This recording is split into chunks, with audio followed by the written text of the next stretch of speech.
Impetus, episode 122. A promo package kicks off with the Immunity Mutiny from last week, showcasing the reveal of Angel's secret admirer.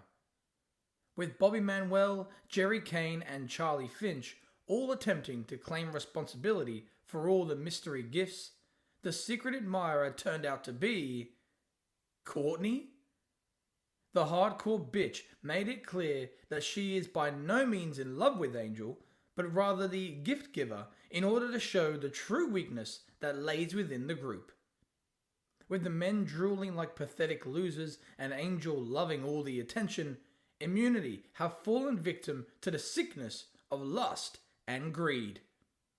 With a fight breaking out with not only the females but the males, Impetus ended with Immunity chaos. After an intro to the show, the episode is advertised. Tonight, a fatal four-way match where the winner will become the new challenger to the Women's Championship after a night in hell. This match is going to feature Cortni, Jackie Skar, Akira, and Kelly Sales. Also, CJ takes on Terri Delighta. Has the KOTR manager gone insane? And Skar and Dominic Silva, the Brotherhood of the Family, will take on the Switchblades. With Skar's surprise appearance last week and the Dome match being set with Greg Williams at A Night in Hell, Skar hopes to continue his destruction by teaming with his family. Speaking of Skar, enter Greg Williams.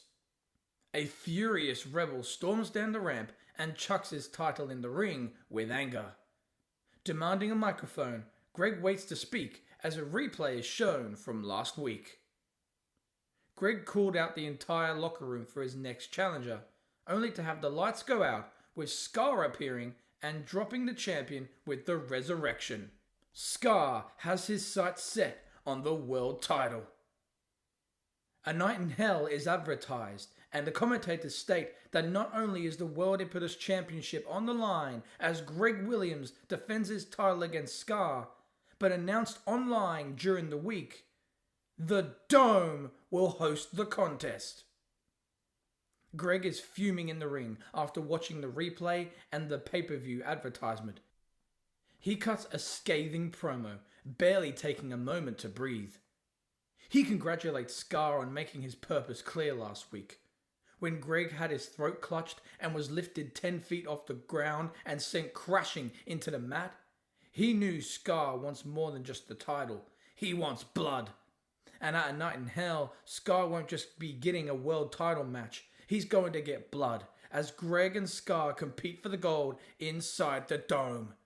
In 2 weeks' time, Greg will compete at A Night in Hell, inside Hell, as he will beat the ever-living crap out of Skar to retain his title.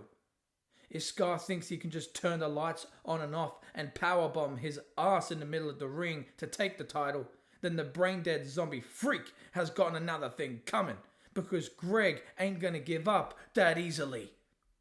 Greg demands Skar to bring more than just the resurrections, more than his usual chaos, more than his family, and more than any fight, passion, and desire than he ever has before, because he's going to need all of that combined to take the title from the rebel. Greg reminds Skar that everyone has done their best to run and hide from him, showing nothing but fear and anxiety when entering the ring with him, even being in his presence. But Greg Williams is out here to make a statement as simple as Skar's was last week. Greg is not scared. He is not scared of Skar. He's not scared of the Dome, and he's not scared of losing the world title. Why? Greg then drops all of the tension, throws his title around his shoulder and scoffs. Why? Because Skar is going to be the easiest victory of his entire career. Greg throws the mic in the air and leaves with cockiness. As the rebel exits with swagger, the commentators wonder why Greg is so confident. A Night in Hell is advertised. The World Impetus title will take place between Greg Williams and Skar inside the Dome. Also, a triple threat match was announced during the week as Charlie Finch, Bobby Manuel, and Jerry Kane, the Immunity, will fight over Angel.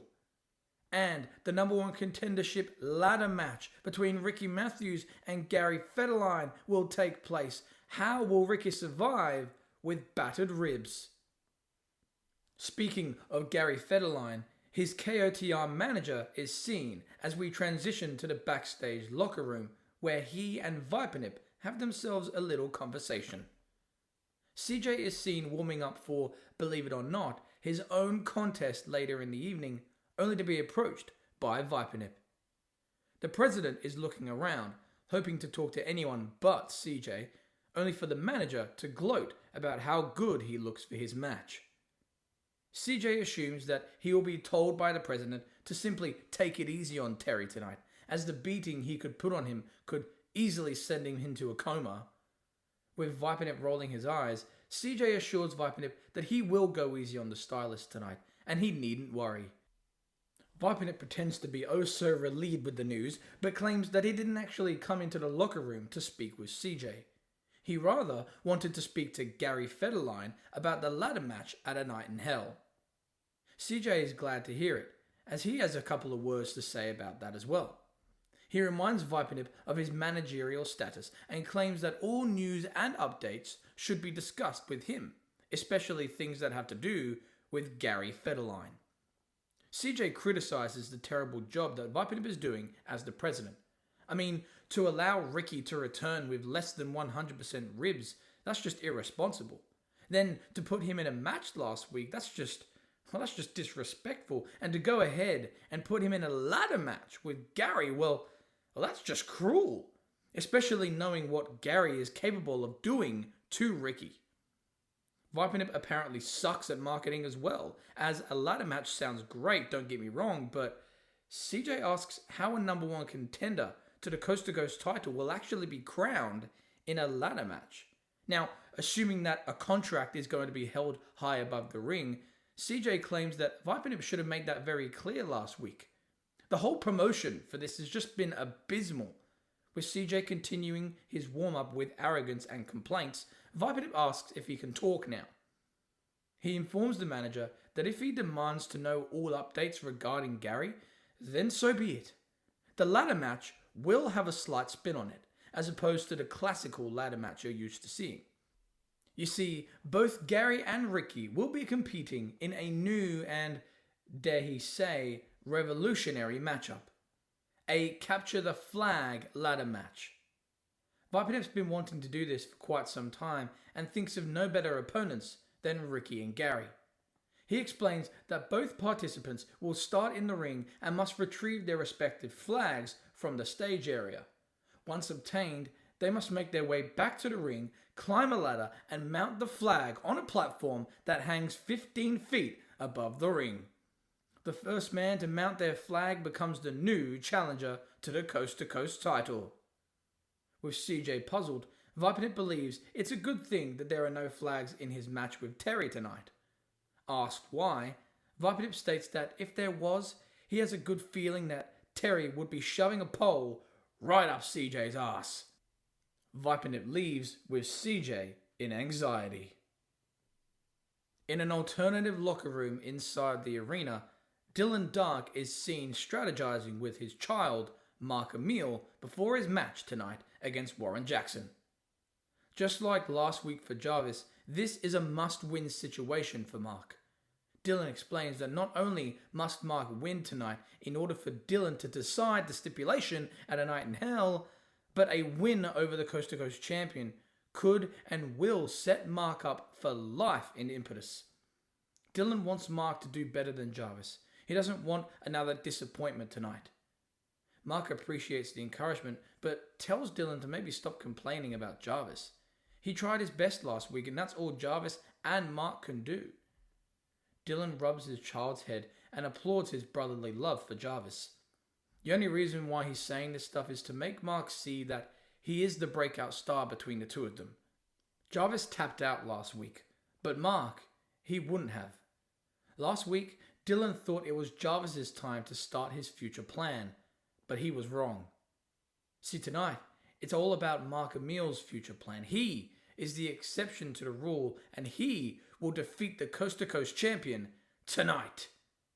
Mark and Dylan walk out of the locker room and immediately turn left, ready for Mark Emille's match. The camera then pans back to the right. Standing to the side of the doorway is none other than Jimmy Sparrow. Sparrow is seen with a phone in his hand, recording the previous chat between Dylan and Mark. Enter Warren Jaxon. As the Coast to Coast champion enters, we are reminded of a night in hell where Warren will defend his title against Dylan Dark, but in what stipulation? Enter Mark Emille with Dylan Dark. After his pep talk, Mark seems motivated to pulverize Jaxon. With Dylan in his corner, can he make his father figure proud? Match 1. Warren Jaxon versus Mark Emille. If Warren wins, he gets to decide the stipulation at a night in hell, but if he loses, Dylan does. Mark uses his size advantage to keep Warren down a lot more than last week against Jarvis. Using his power, Mark hoists him on his shoulder, making Warren face the ceiling. Adjusting himself, Mark drops Warren from his shoulders and connects with a neckbreaker. This explosive move keeps Warren down for a 3. Or so Mark thought. Apparently, Warren kicked out at the closest of 2 counts. Mark's inexperience causes him to lose his patience and yell at the referee, demanding the match to be over. With Dylan trying to calm his child down, he grits his teeth while talking to the official, telling him to do his job properly. This pause also allows Warren to recover and fire back at Mark, eventually leading to the overdrive. Warren covers and is about to win, only for Dylan Dark to pull the referee out of the ring. Dylan demands the match to already be over, insisting that Mark's pin was a 3 count. As the official deals with Dylan, Jarvis Banks appears in the ring and hopes to redeem himself by smacking a chair over Warren's head. However, Warren moves, allowing the chair to connect to Mark's head instead. Realizing he screwed up again, Jarvis drops the chair in fear, hoping that his Emperor didn't see from the outside. Oh, but he did. As Jarvis apologizes to Dylan from inside the ring, he gets thrown out of it by Warren, crashing into the Emperor. Mark hopes for a counterattack, only for Warren to reverse and lock in the Indian Deathlock, making Mark tap out to the pain. Winner, Warren Jaxon. As the condemnation form on the outside in pain, Warren recovers in the ring with his title. He stares at the trio and can't wait for the pay-per-view. A Night in Hell will host the Coast to Coast title match between Warren Jaxon and Dylan Dark. The question is, which stipulation will Warren Jaxon choose? Still to come tonight, a fatal 4-way match where the winner will become the new challenger to the women's title after A Night in Hell. Cortni takes on Jackie Sky, who takes on Akira, who takes on Kelly Sales. It's a huge 4-women matchup. However, up next, CJ is going to be taking on Terri Delighta. It's actually happening, and it's actually next. After the break, we see a replay from 2 weeks ago. Footage from 2 weeks ago is seen where Johnny Fabuloso faced Steven Dreadful, leading to Terri Delighta intervening in the match and kicking Steven right in his dreadfuls. We then cut to backstage inside the locker room with CJ, Steven Dreadful, and Johnny Fabuloso. Steven is pep-talking CJ, letting him know what a ruthless son of a bitch he is, about to head into a huge battle with Terri Delighta. CJ is ready for his war and leaves with a battle cry, ready to destroy his opponent. Steven shakes his head with a little embarrassment after the really lame battle cry and proceeds to sit down in slight discomfort. He sighs with pain, stating that CJ is going to get killed. Steven gets comfortable and hopes to grab something to the side of him, only for Johnny Fabuloso to appear with an ice pack in his hand. He gives it to Steven. Dreadful asks what the hell Johnny wants. The model wants peace. He knows Steven is probably blaming him for what happened 2 weeks ago, but he wants Steven to know that he was and still is very upset with Terri for kicking him in the groin. Johnny apologizes. Steven doesn't know what to make of the apology. Johnny realizes this and hopes to crack a joke, claiming that he's used to low blows, but that was something else. Johnny chuckles, with Steven cracking a smile. Johnny is serious again. He hopes Steven's balls are feeling much better, and if he ever needs any help with them, then all he needs to do is ask. Johnny walks off with Steven in confusion. Enter Terri Delighta. The delightful one enters with excitement as he can't wait to kick CJ's ass. Preparing for his opponent, Terri pulls out his hairspray and tests to see if it works. Enter CJ. CJ enters like a tough with a puffed up chest, wrist tape up to his frickin' elbows, and looking for trouble. Match 2. CJ versus Terri Delighta. As soon as the bell rings, CJ runs away and continues to be chased by Terri. CJ cuts off his opponent with dirty strikes whenever he can, but Terri is able to recover quickly. Chasing CJ around the ring yet again, Terri follows him back inside, with CJ attempting to throw a punch. However, it's blocked. CJ's other thrown fist is blocked as well. The KOTR manager is trapped and in trouble. Terri grabs CJ in a no alibi position, ready to take Johnny Fabuloso's finisher. But the move is not hit, as CJ pushes away from the grapple and decides to strike Terri in the groin with a kick of his own. Winner, Terri Delighta by disqualification. This wasn't supposed to be a match. This was supposed to be revenge, and CJ has gotten it. With Terri falling in pain, CJ throws okay strikes at the floored Terri. Just okay. Being held away by the official, CJ emits a huge battle cry once again. Shrieking at the top of his lungs while ripping his shirt off, he thinks he's the Incredible Hulk. CJ grabs the stylist and chucks him out of the ring. Following the pained Terri, CJ rips apart the commentary desk like Brock Lesnar and yells with comedic rage. About to destroy Terri, CJ is stopped by Johnny Fabuloso, who appears, holding CJ by the hair.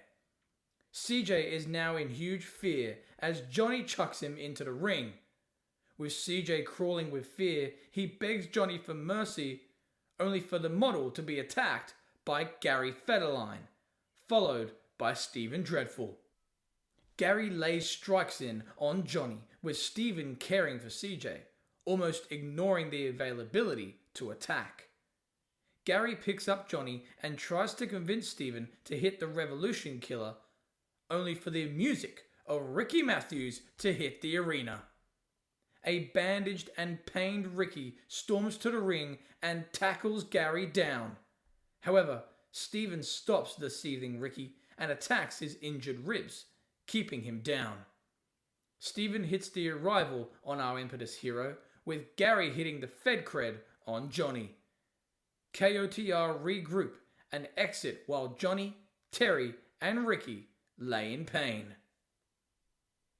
Impetus then sees a promo package for A Night in Hell. The hellish pay-per-view is advertised, with crazy and extreme spots being shown, highlighting the night's eventual chaos that awaits us. The Dome will surround Greg Williams and Skar as they compete for the Rebels World Impetus title. one man is truly going to go through a night in hell. Enter Hernando Listio. The El Fuego member enters with rare seriousness, as it seems as though he has come with some bad news. The good news is that Listio had a match with Mathews last week, where he baited the little Peraspero into an impromptu match. Now, in that match, Listio awarded himself and his tag team partner of Ricardo Cinxia a tag team title match at the pay-per-view in 2 weeks, A Night in Hell. However, as you can tell, his amigo is not out here tonight. The reason for this is because of 2 weeks ago, where those Jillian Day jackoffs attacked his best buddy and sent him to the hospital with a separated shoulder. Just like himself, Listio claims Cinxia to be a superhuman machine, and El Fuego were expecting him to be fully fixed by the pay-per-view. But, well, it seems as though that won't be the case. Thanks to Matariemas and their cowardly attacks, El Fuego won't be able to compete at the pay-per-view. However, there is something that Listio would like to say, only for Matariemas to enter and interrupt. Enter Matariemas. Jillian enters with her champions behind her and talks to Listio on stage. She sarcastically tells him that it's a darn shame about what happened to Cinxia, but she did say that her team would kill the flames of El Fuego. I mean, the clue is in the name. Listio can come up with all the cute little nicknames he wants, but after eliminating the name and reputation of El Fuego, he, Cinxia, and the world have no choice but to call Matariemas the tag team champions and the greatest luchador team of all time. Listio tells the nasty hoe to shut her damn mouth. He wasn't finished. But he's actually glad to see her shovel-headed face though, as he has a huge important announcement to make, or rather, an important challenge. You see, just because El Fuego is down a member, it doesn't mean they can't compete at A Night in Hell. At least, not officially. The whole theme and idea of A Night in Hell is that every match has a stipulation. With El Fuego entitled to a rematch for the gold and Cinxia hospitalized, Listio sees no better opportunity to compete for the belts as a part of El Fuego in a 2-on-1 handicap match. He will gladly take on Matheo and Mathey Arsehole by himself. With the champions talking smack, Jillian calms her team down and asks Listio why his challenge should be accepted. Listio replies instantly, because she's almost finished the job. Matariemas stole El Fuego's gimmick, stole their fireball, took their titles, and took Cinxia out 2 weeks ago. What better way to finish El Fuego off than at A Night in Hell? Jillian can't help but be persuaded. She accepts the challenge for her team. However, she warns Listio that he may be entering A Night in Hell, but her team will soak the rest of El Fuego's fire with their own flames. Listio says, yeah, good one, to the crappy joke, and comes up with an even worse catchphrase. If Matariemas conquer El Fuego at A Night in Hell, then Listio reckons he's going to become a train driver.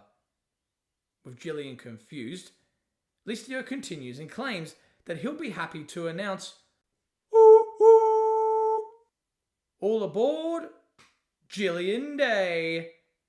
Jillian is furious, holding back her equally angry team.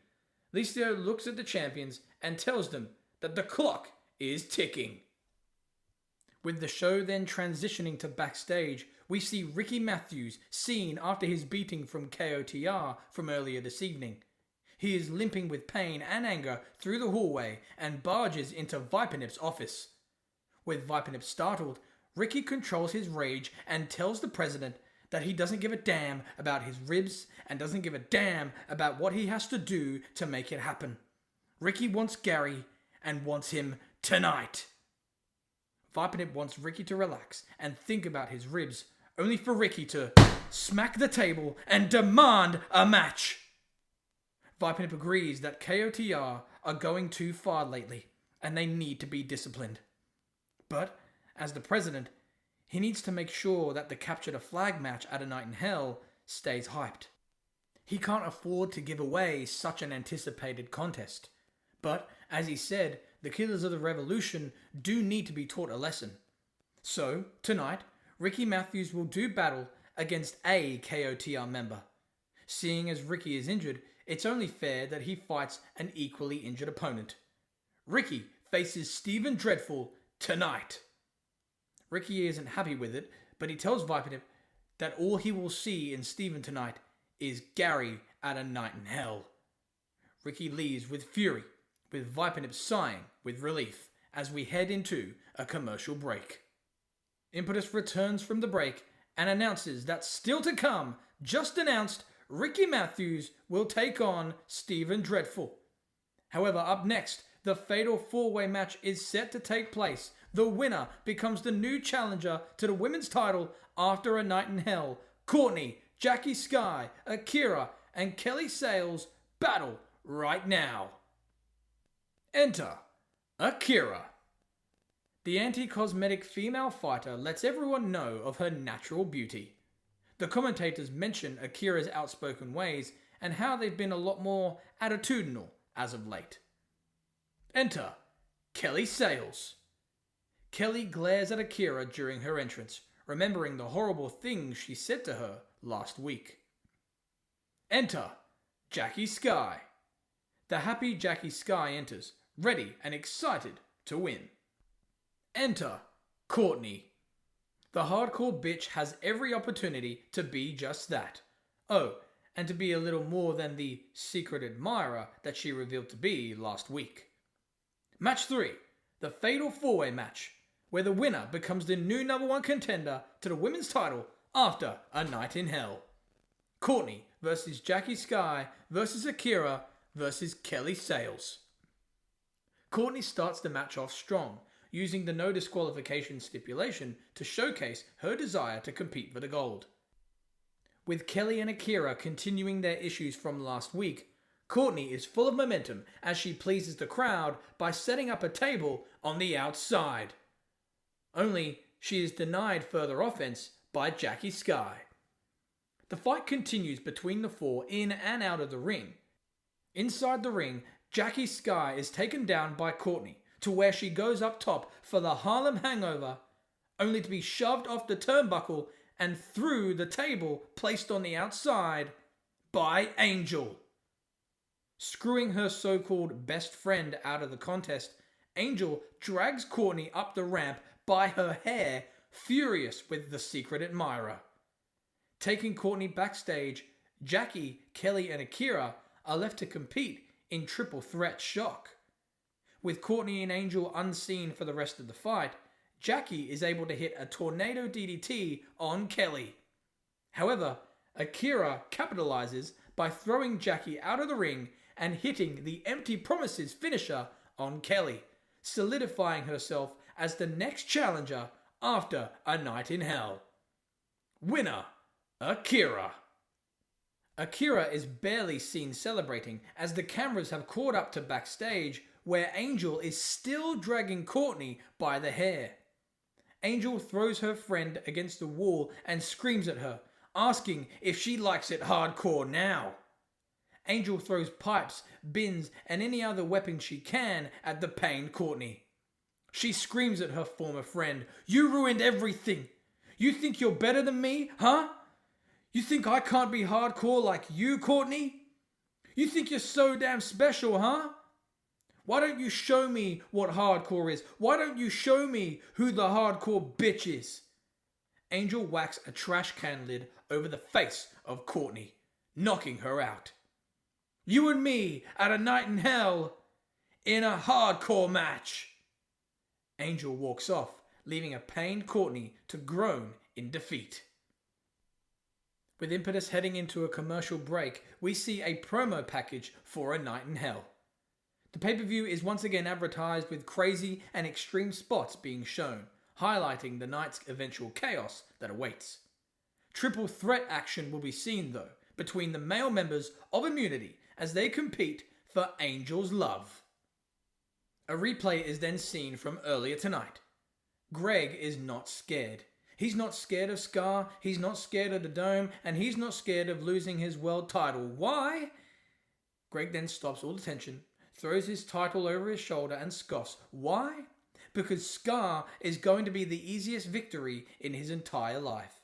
Greg throws the mic in the air and leaves with cockiness.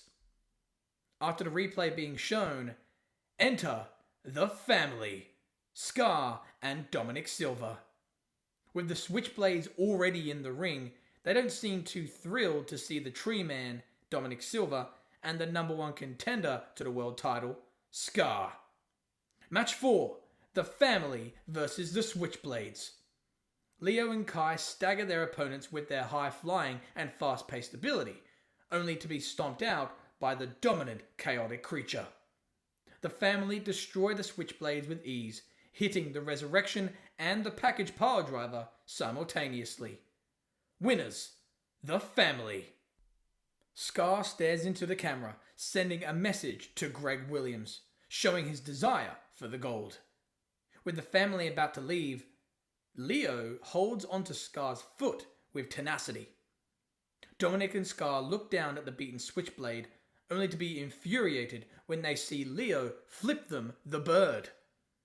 Furious with Leo's defiance, Skar picks him up by the throat, lifts him onto his shoulder, and prepares for a power slam, only the lights go out. With the lights back on, Greg Williams is in the ring. He pulls Leo off the monster's shoulder and slaps Skar in the face. The family are shocked and hope to attack, only for Greg to escape the ring and walk up the ramp with a snigger. Despite escaping a family beatdown, Greg shows no fear in the chaotic creature once again. After the attack from Angel just moments ago, Cortni is being helped by doctors and Vipernip in the backstage hallway as they approach the doctor's room. Cortni refuses to be supported as she's been through worse. About to enter the medical room by herself, Cortni is attacked yet again by Angel. Vipernip instantly throws Angel out of the way, furious with her actions. Shoving her to the side, Vipernip is confronted by the male members of Immunity, all of them furious with Vipernip and touching their special lady. The president vents his rage with the boys. As Cortni gets taken into the medical room, Vipernip demands respect and tells the male members that they need to keep their dog on a leash. Charlie, Bobby and Jerry defend their girl, offended with the insult. Vipernip tells Angel that her attacks have been 2 times too many.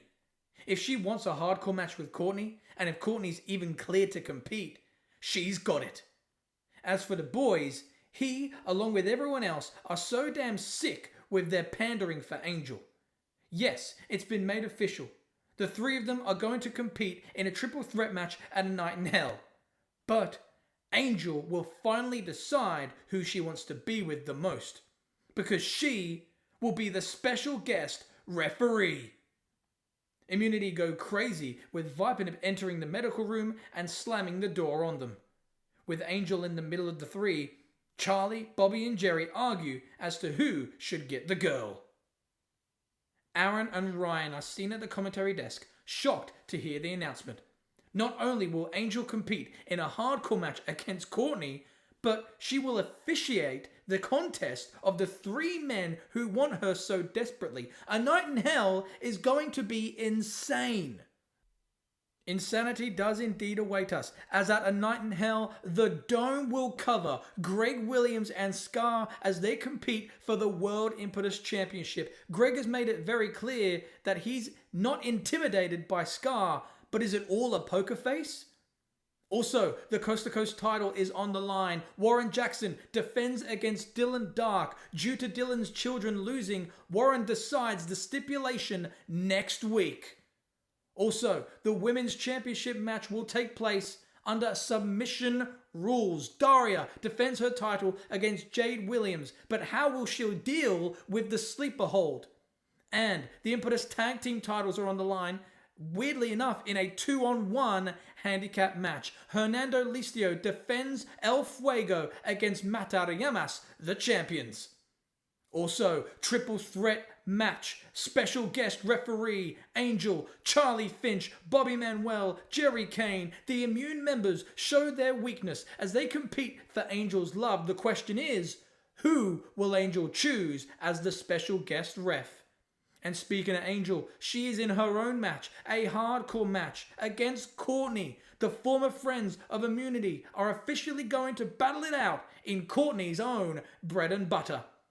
And the #1 contendership, Capture the Flag ladder match will take place. The first ever of its kind. Riki Mathews versus Gary Federline. Will Riki get revenge with injured ribs? Or will the Killers of the Revolution continue their rise? Speaking of the Killers of the Revolution, enter Riki Mathews.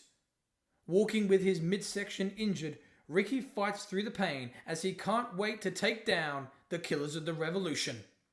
Aaron mentions how Riki better be careful tonight. With a night in hell just 2 weeks away, his ribs may not be able to survive tonight, let alone a ladder match at a night in hell. Enter Stephen Dreadful. Adjusting his underwear, Stephen enters with steadiness as his balls are still in pain. Match 5, the main event, Riki Mathews versus Stephen Dreadful. Stephen tries his best to target Riki's ribs, only for our hero to counter.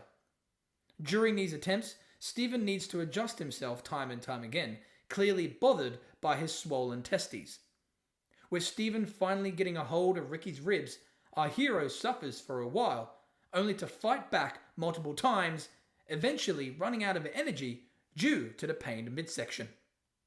The two battle in huge pain, calling back to their previous rivalry and lasting quite some time in the ring despite their disadvantages.